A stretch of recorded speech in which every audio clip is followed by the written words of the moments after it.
साधु कुमार चौधरी चैनल से नया नया गाना मिलते रहता। बोला बोला बाबा बैद्यनाथ की। देवर जी, यो देवर जी। हाँ बोला, ई कह छो। कहला सावन के महीना आ गेले, सब लोग म्यूजिक बाय डीजे विकास। अरे अभी घर में अपने कतना काम धंधा छै, गांवे के मंदिर में जल ढाल ले। नहीं हमर बात सुनो।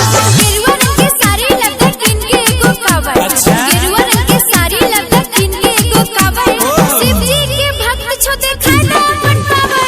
अच्छा ठीक है ठीक है ठीक है अच्छा ठीक है ठीक है अच्छा ठीक है ठीक है ठीक है अच्छा ठीक है ठीक है।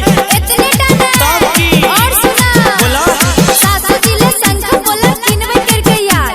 सासू जी ले शंख बोला किनवे करके यार। आरो? गांव भर में बांटबे देव घर के प्रसाद। अच्छा ठीक है ठीक है ठीक है